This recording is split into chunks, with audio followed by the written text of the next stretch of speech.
اس آدھے میں سے ہمیں کتنا نصیب ہوتا ہے یہ اللہ تعالیٰ کے علم میں ہے۔ تو جو گھڑیاں رمضان المبارک کی ہمیں نصیب ہوں ان کو غنیمت جان کر اللہ کی عبادت، ذکر و اذکار، قرآن کی تلاوت میں گزاریں۔ دنیا کمانے کے لیے اور دنیا کے مفادات حاصل کرنے کے لیے، کھیل کود کے لیے باقی سارے مہینے موجود ہیں، یہ ایک مہینہ خالصتاً اللہ تعالیٰ کی عبادت اور رمضان المبارک کے روزوں کے لیے ہے۔ ابھی کچھ دنوں کے بعد انشاءاللہ اعتکاف کا سلسلہ شروع ہو جائے گا۔ پوری دنیا میں مسلمان اپنے اپنے علاقوں میں اعتکاف میں بیٹھیں گے، مساجد کے اندر خواتین اپنے گھروں میں اعتکاف میں بیٹھیں گی اور دعا فرمائیں گے یہ کرونا کی مار اعتکاف اور مساجد پر نہ پڑے۔ جیسے سننے میں آ رہا ہے کہ بہت جلد مساجد کی طرف کرونا متوجہ ہونے والا ہے اور اعتکاف پر بھی قدغن لگائی جائے گی۔ اس لیے یہاں جامع مسجد میں جن حضرات نے اعتکاف میں بیٹھنے کا ارادہ کیا ہے وہ خصوصی دعا کریں گے اعتکاف خیر خیریت سے بیٹھنے کی سعادت نصیب ہو جائے۔ ورنہ کمیٹی نے یہ سوچا ہے اگر قدغن لگی اور پابندی لگی تو پھر محدود افراد کو بیٹھنے دیا جائے گا۔ پھر اس کا طریقہ یہ ہوگا کہ اگر زیادہ ساتھیوں نے اپنے درخواستیں جمع کرا رکھی ہیں تو رکن اندازی کے ذریعے 4-5 ساتھیوں کو اٹھایا جائے گا، باقیوں سے معذرت کر لی جائے گا۔ یہ ہے حفظ ما تقدم کے طور پر۔ اللہ کرے کہ ایسا وقت ہی نہیں آئے، ٹھیک ہے نہیں؟ کرونا کو مالکوں نے اللہ تعالیٰ مصروف رکھے، مسجدوں میں آنے نہ دے، اور شام کو تو خاص طور پر آخری رمضان تک کرونا مارکیٹوں میں رہے۔ یہ تو میری دلی دعا ہے۔ تاجر حضرات میرے سے بہت بدوائیں دے رہے ہوں گے کہ کیا ہمارا کاروبار بند کرا رہے ہیں، پھر میری دلی دعا تو یہ ہے کہ رمضان کے آخری عشرے میں تو بھرپور طریقے کے ساتھ بازاروں کے اندر شام کے بعد کرونا کو آ جانا چاہیے۔ اس کا ایک فائدہ ہوگا، تاجر حضرات گھبرائے نہیں، جن لوگوں نے سامان رات کو لینا ہے نا وہ دن کو لے لیں گے، جب ان کو پتہ چل جائے گا نا کہ ابھی رات کو دکانیں نہیں کھلنی ہیں تو وہ 6 بجے سے پہلے لے لیں گے۔ آپ کا روزگار پہ کوئی فرق نہیں آنے والا، یہ صرف انسانی سوچ ہے۔ بس ایک فائدہ ہو جائے گا کہ رات کو خریداری کی آڑ میں جو فحاشی اور بے غیرتی کے مظاہر بازاروں میں ہوتے ہیں وہ بند ہو جائیں گے۔ بس میں اس لیے دعا کر رہا ہوں کرونا کہ شام کو 6 بجے کے بعد بھرپور طریقے سے ہماری بازاروں پر حملہ آور ہو جائے اور حکومت پابندی کے ساتھ چاند رات تک رات کو دکانوں پر سختی کے ساتھ پابندی لگائے۔ آمین آپ بھرے نے کہو آمین، ٹھیک ہے نا جی؟ دکاندار آمین نہیں کہیں گے۔ میں دکانداروں کو تسلی دیتا ہوں انشاءاللہ دن دن میں آپ لوگوں کی اتنی بکری ہو جائے گی کہ آپ کو رات کو دکان کھولنے کی ضرورت نہیں پڑے گی۔ آپ آرام سے رات کو اللہ کی عبادت کرو۔ یہ تو آپ شکر ادا کرو کہ حکومت نے آپ پر پابندی ڈال دی ہے 6 بجے کے بعد دکان بند کرنے کی، کہ آپ کو آسانی ہو گئی، اب تسلی سے گھر پہ جا کر افطاری کرو اور پھر مغرب کی نماز پڑھو، پھر تراویح پڑھو، پھر آرام سے اللہ کا ذکر و اذکار کرو، یہ بقیہ دن تلاوت میں گزارو۔ یہ تو اللہ تعالیٰ کی طرف سے مہربانی ہو گئی ہے، بس اس سے زیادہ نہیں آنی چاہیے، ٹھیک ہے نا؟ اس سے زیادہ کاروبار رہے۔ اور اسلام میں بھی تصور دن کے کاروبار کا ہے، رات کا کوئی اسلام میں کاروبار نہیں ہوتا۔ صبح فجر کے بعد کاروبار کا وقت شروع ہے، مغرب تک کاروبار ہے، بس اس کے بعد نہیں ہے کاروبار۔ اور ہمارے یہاں کیا ہوتا ہے 11 بجے صاحب اٹھتے ہیں دکان کھولنے کے لیے، ٹھیک ہے نا؟ 11 بجے دکان کھولنے کے لیے اٹھتے ہیں، اور جو رزق کے نزول کا جو وقت ہے نا وہ صبح سویرے کا ہے۔ جب رزق نازل ہو رہا ہوتا ہے تب تو ہم خراٹے لے رہے ہوتے ہیں، 10-11 بجے ہم دکان پہ آ رہے ہیں، تو جو رزق نازل ہونے کا وقت تھا اس وقت تو ہم غیر حاضر تھے، تو شام کو پھر روتے ہیں کہ یار کاروبار ہی نہیں ہو سکا، کیسے ہو کاروبار؟ اس لیے میری تمام تاجر بھائیوں سے گزارش ہے، ویسے ہی کرونا کو گولی مارو ایک طرف، ویسے میں آپ حضرات کو خیرخواہانہ مشورہ دے رہا ہوں، اگر اپنے کاروبار میں برکت چاہتے ہو، اگر اپنے کاروبار میں برکت چاہتے ہو، اپنے رزق روزی کو حلال رکھنا چاہتے ہو اور اللہ کی رضامندی کے ساتھ کام کرنا چاہتے ہو، تو فجر کے بعد دکانیں کھول دو، مغرب تک کلوز، بس پھر دیکھو آپ لوگوں کو کیسے رزق میں برکت ملتی ہے۔ یہ انسانی سوچ ہے کہ 10 بجے تک کھولو، 11 بجے تک کھولو، کچھ نہیں ہوتا۔ رات کو مسلمان کا اللہ کے نبی نے فرمایا کہ عشاء کے بعد مسلمان کا کام ہے سو جانا، نماز پڑھی سو جانا بس، یا پھر عبادت کرتے رہنا، ہوٹلوں میں بیٹھنا، دعوتیں اڑانا رات کو، یہ مسلمان کا کام نہیں ہے۔ لیکن آج کل مسلمانوں نے یہ کام شروع کر دیا۔ اللہ ہم سب کو سمجھ عطا فرمائے اور ہدایت عطا فرمائے، اور دین اسلام کی تعلیمات کے مطابق ہمیں کاروبار کرنے کی توفیق نصیب فرمائے۔ راجو برادری تو لگتی ہے ناراض ہو گئی ہے، اللہ تعالیٰ میرے حال پہ بھی رحم فرمائے۔ کتنی علامات رحمان کے بندوں کی بیان ہو گئی تھی؟ 8 ماشاء اللہ۔ ابھی پتہ چل رہا ہے کہ آپ حضرات توجہ سے درس سن رہے ہو، ٹھیک ہے نا؟ 8 علامات بیان ہوئی تھی رحمان کے بندوں کی۔ 8ویں کیا تھی؟ والذین لا یدعون مع اللہ الہا آخر، اللہ کے علاوہ کسی کو نہیں پکارتے، ٹھیک ہے نا جی؟ ہم نے الگ الگ نعرے لگائے ہوئے نا، ٹھیک ہے؟ یا رسول اللہ مدد، یا علی مدد، یا غوث اعظم مدد، یا بہاؤالدین زکریا ملتانی مدد، یا فلانا صاحب مدد، یا فلانا صاحب مدد۔ مدد صرف کون کرتا ہے؟ اللہ، اور کوئی نہیں کرتا، ٹھیک ہے جی؟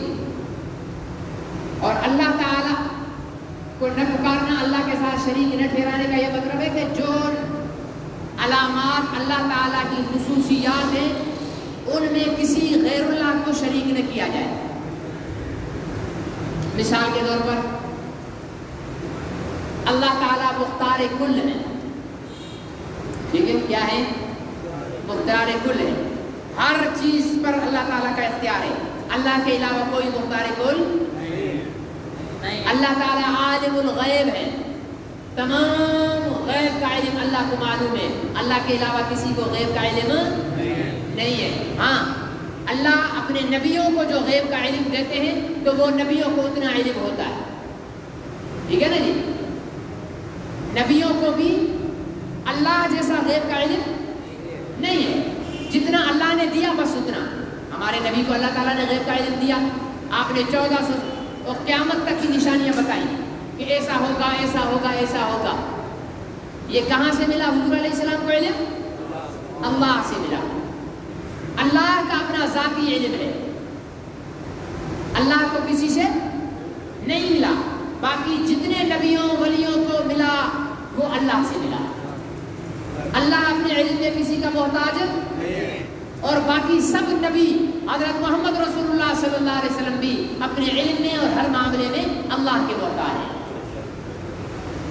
اگر محتاج نہیں ہوتے وہ امیر شریعت سید عطا اللہ شاہ بخاری رحمۃ اللہ علیہ ایک جگہ خطاب فرما رہے تھے تو فرمانے لگے حضور علیہ السلام کو پہلے کہ آپ کا حسن، آپ کا جمال، آپ کے کمال، آپ کا روب، آپ کا دبدبہ، ان ساری چیزوں کو، آپ کی خوبصورتی کو دیکھتا ہوں تو دل چاہتا ہے کہ اسی کو معبود مان لوں۔ لوگ حیران ہو گئے کہ بخاری کیا کہہ رہا ہے کہ محمد عربی کا حسن، محمد عربی کا جمال، محمد عربی کا کمال، ان کی خوبصورتی، ان کے کمالات، جب ان پر غور کرتا ہوں تو دل چاہتا ہے کہ اسی کو معبود بنا لوں۔ لیکن جب اس حسن و جمال کے پیکر کو بھی سجدے میں سر رکھے ہوئے سبحان ربی الاعلیٰ کہتے ہوئے پہ سنتا ہوں تب پتہ چلتا ہے کہ معبود کوئی اور ہے، یہ نہیں، یہ بھی اسی کو سبحان ربی الاعلیٰ کہہ رہے ہوتے ہیں۔ اس لیے اللہ کے علاوہ اللہ کی صفات میں کسی کو شامل نہیں کرنا ہے۔ ایک اور بات، ہمارے ہاں بعض لوگوں کے نام ہوتے ہیں جیسے عبدالرحمن، عبدالرحیم، عبدالجبار، عبدالقادر، عبدالغفور، عبدالکریم ہوتے نہیں ہوتے؟ ہم کیا کہتے ہیں ان کو؟ رحمان، اوے جبار، اوے قادر کہتے نہیں کہتے؟ یہ سخت گناہ ہے۔ یہ کیا ہے؟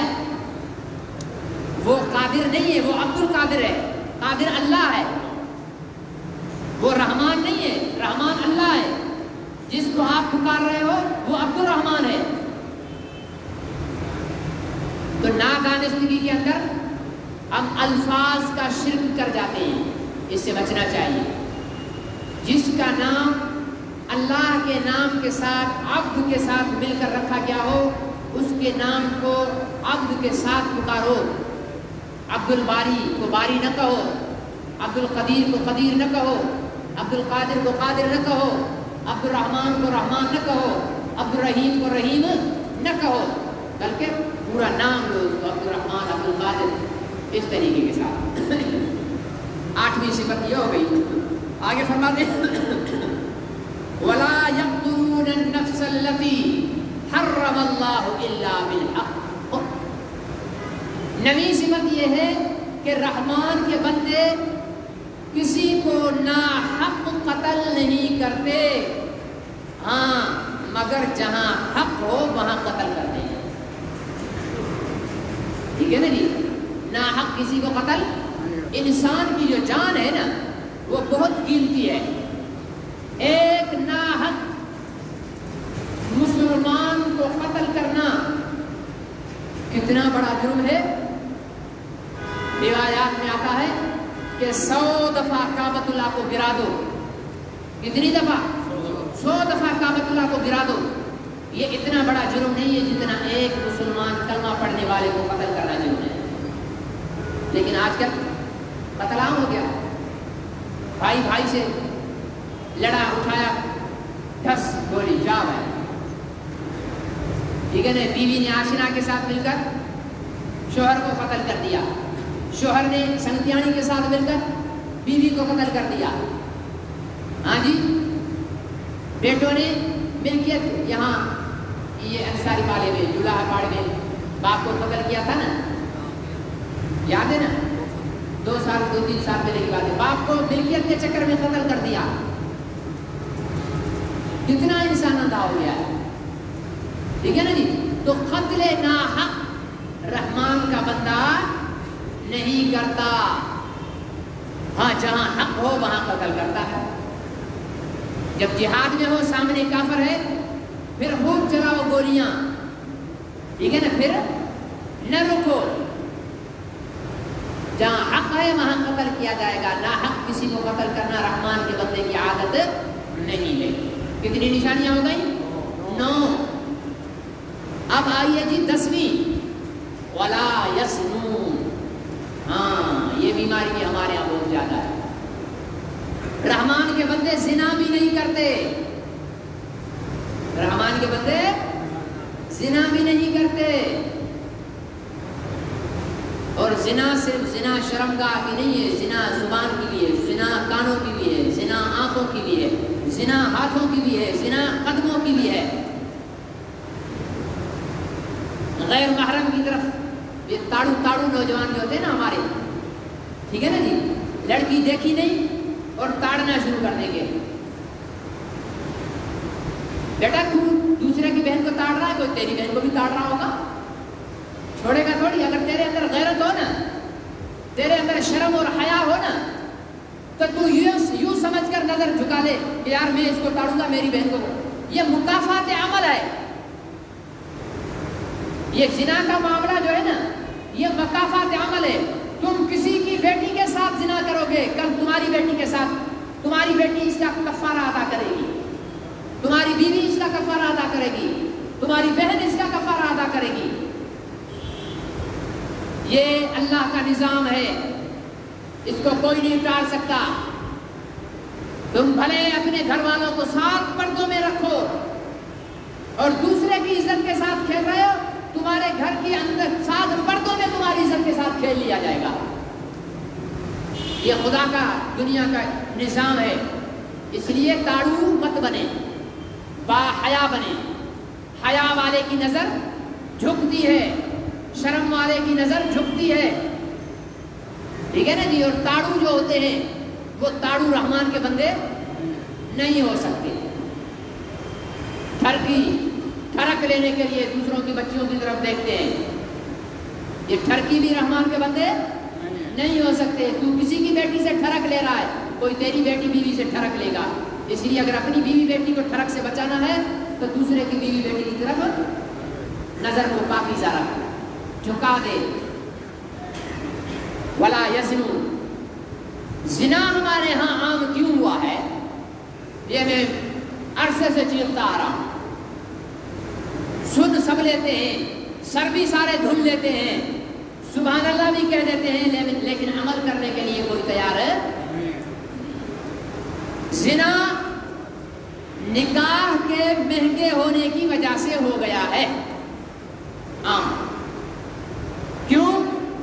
میں نے پہلے بھی عرض کیا تھا کہ یہ جو انسان کے اندر جنسی خواہش ہے نا، اسی جنسی خواہش کی طرح دوسری خواہش ہے بھوک، ہے یا نہیں؟ روٹی کی بھوک ہوتی ہے. اسی طرح دوسری خواہش ہے پیاس، پانی پینے کی پیاس. یہ ساری خواہشات، نیند، سونا، یہ انسان کی فطرت کے اندر ہے. پیاس لگے پانی پیو، بھوک لگے کھانا کھاؤ، جنسی خواہش ہو نکاح کرو. ہمارے یہاں کہتے ہیں جی بچے کی شادی کی نہیں جی، ابھی تو بچہ ہے کتنا 25 سال کا ہو گیا، بولا ابھی تو بچہ ہے. بھائی کم کرو گے جی، اپنے پیروں پر تو کھڑا ہونے دو. بھائی پیروں پہ تو مطلب 3 سال کی عمر میں بچہ کھڑا ہو جاتا ہے، نہیں کھڑا ہوتا. بچہ 3 سال میں چلنا نہیں شروع ہو جاتا، اپنے پیروں پر کھڑا ہو گیا. وہ رزق ہر خاتون اپنا لے کر آتی ہے. ایک صحابی حضور علیہ السلام پاس ہے، یا رسول اللہ بہت غریب ہوں مسکین ہوں، کیا کروں؟ آپ نے فرمایا نکاح کرو. کیا فرمایا؟ ہم کیا کہتے ہیں؟ پہلے پیسہ آئے تو پھر نکاح کریں. اور نبی کیا فرما رہے ہیں؟ نکاح کرو تو پیسہ آئے گا. اس نے شادی کر لی، حالات ٹھیک نہیں ہوئے. یا رسول اللہ شادی کر لیے، ابھی حالات صحیح نہیں ہوئے. فرمایا دوسرا نکاح. کیا فرمایا؟ ہم ہوتے تو کیا کہتے؟ ایک کو تو پال نہیں سکتا ہے، دوسری شادی کرنے کا چلا چل. بولو گے نہیں بولو گے؟ ابھی میرے نوجوان بزرگ سب خوش ہو رہے ہیں، دوسری شادی کا مسئلہ آ گیا ہے نا. اور کوئی تو مولوی ہے جو دوسری شادی کی بھی فضیلت بیان کرتا ہے، ٹھیک ہے نا جی. تو ہمارے ہاں یہ ہوگا، پہلی کو تو پال نہیں سکتے، دوسری شادی کرو گے. اللہ کے نبی کیا فرما رہے ہیں؟ اس کے حالات درست نہیں ہوئے، فرمایا کیا کرو؟ شادی کرو. میرا یا رسول اللہ حالات بالکل ابھی بہتر ہو گئے. تو میرا بھائی یہ جو مائی ہوتی ہے نا، مائی یہ اپنا کیا شوہر کا بھی رزق لے کر ساتھ آتی ہے. تو نکاح کو عام کرو. میں آپ کو دنیا میں محمد رسول اللہ صلی اللہ علیہ وسلم سے بڑا عزت والا کوئی ہے؟ بولو. آہستہ آہستہ بولتے ہو کیا؟ محمد رسول اللہ سے بڑھ کر کوئی عزت والا نہیں ہے. اگر شادی دھوم دھام سے کرنا عزت کا کام ہوتا تو حضور علیہ السلام کرتے نا. حضور علیہ السلام کی شادی کیا تھی؟ آؤ میں آپ کو بتاؤں. ہمارے ہاں کیا ہوتی ہے؟ شادی کارڈ چھپو، شادی ہال بک کرو، ٹھیک ہے نا جی، اور 8 قسم کا کھانا لگاؤ. تمام MNA MPS کو، DSP SP، تمام وڈیروں شڈیروں کو سب کو دعوت میں بلاؤ. 10-15 لاکھ روپے خرچ ہو جاتے ہیں. مجھے حیرت ہوئی، ایک دوست نے بتایا کہ فلانے کی شادی تھی، 50 لاکھ روپے اس نے صرف کھانے پر خرچ کیا. 50 لاکھ روپے میں 50 بچیوں کی شادی ہو سکتی تھی، 50 بچیوں کی، سمجھے نا جی. تو یہ جو نکاح ہے اس کو ہم جتنا آسان بنائیں گے اتنا ہمارے لیے فائدہ ہے. حضور علیہ السلام جنگ سے واپس آ رہے ہیں. کہاں سے واپس آ رہے ہیں؟ جنگ میں قیدی جو ہیں وہ گرفتار ہوئے. تو اسلامی اصول ہے کہ قیدی مجاہدین پر تقسیم کیے جاتے ہیں. ایک خاتون حضور علیہ السلام کے حصے میں آئی، ٹھیک ہے، آپ نے اسے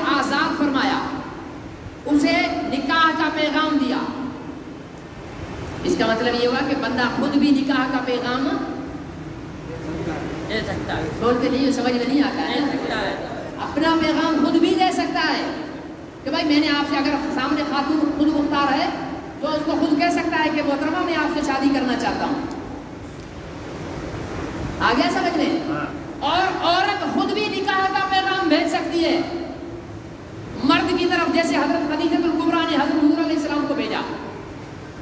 یہ عیب نہیں ہے پھر بڑے جا کر رشتہ مانگیں گے. ارے بھائی بڑوں کے انتظار میں بیٹھے گا، بوڑھا ہو جائے گا، اپنی ہمت کر. ٹھیک ہے نا جی. حضور علیہ السلام نے اس خاتون سے نکاح کر لیا. نکاح کیا، سفر میں تھے، راستے میں تھے. مطلب یہ ہوا کہ شادی کے لیے گھر میں ہونا بھی ضروری.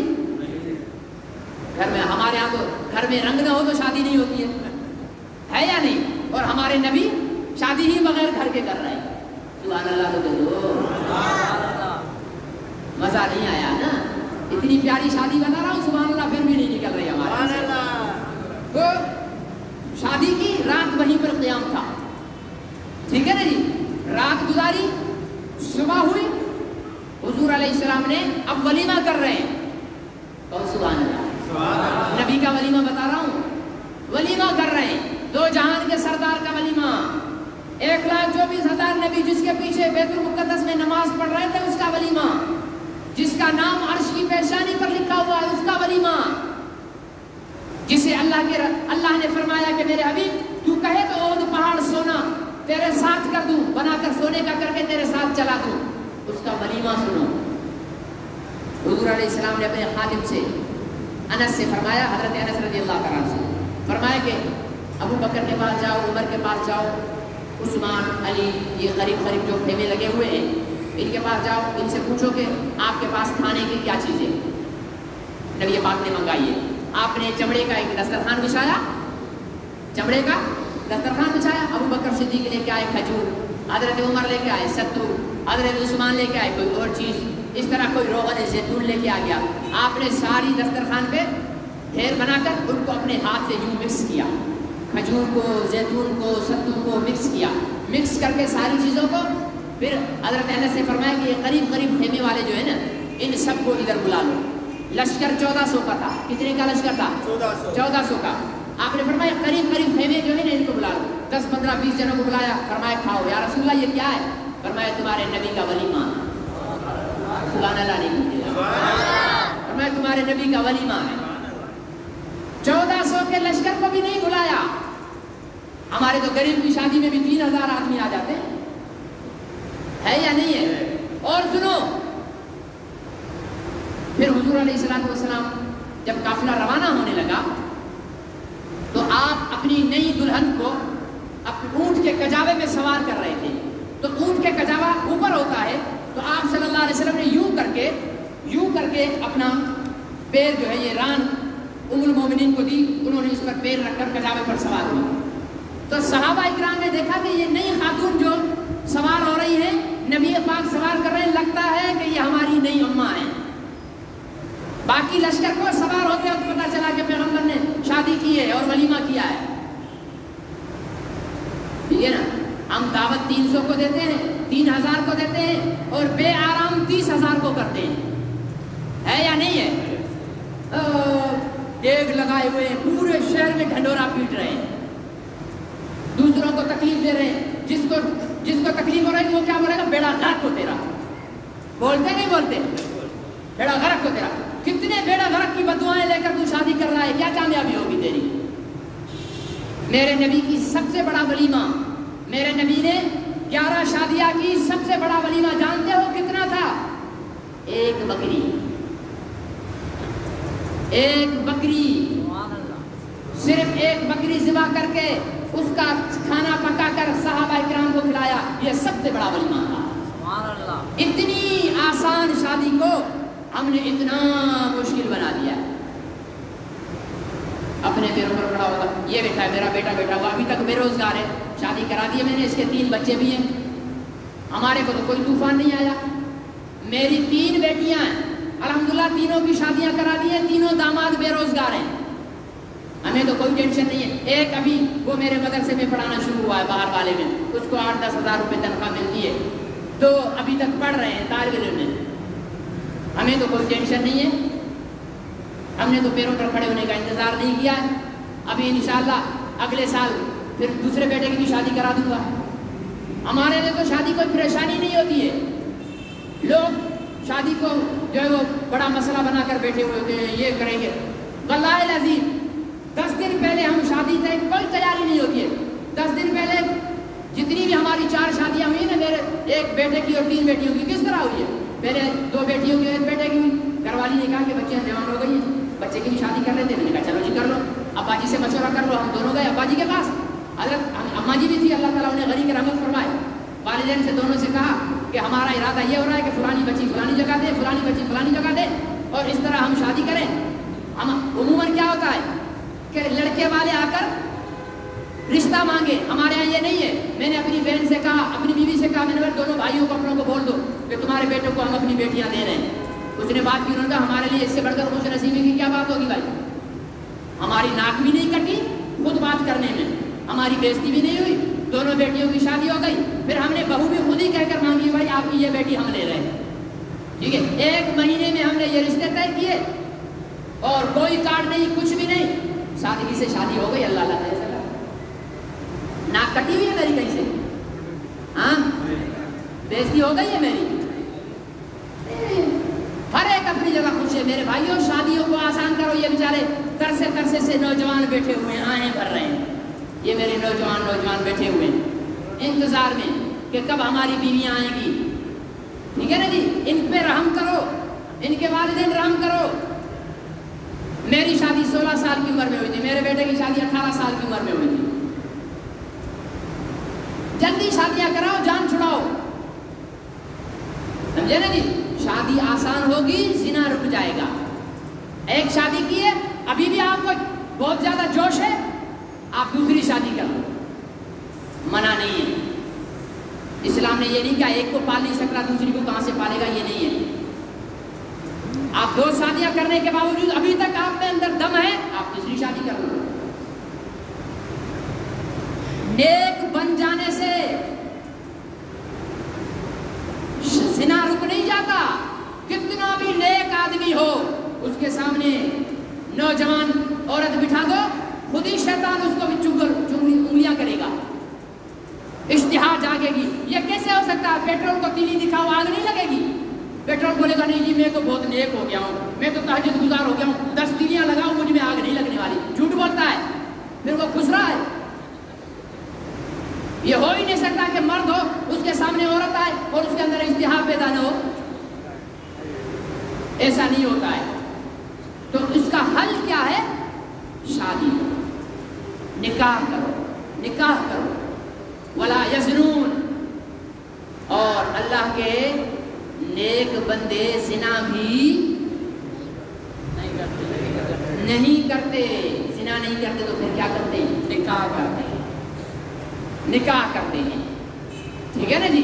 اور یہ کہ دوسری شادی کرنا پہلی بیوی پر ظلم ہے, ظلم نہیں ہے. اگر دوسری شادی کرنا پہلی بیوی پر ظلم ہوتا تو نبی پاک صلی اللہ علیہ وسلم 11 گھر والیاں نہ کرتے. نبی پاک ظلم کرتے نہیں کرتے, وہ تو بہت عالی شان ہستی ہے. تو نکاح کرو, نکاح کو عام کرو.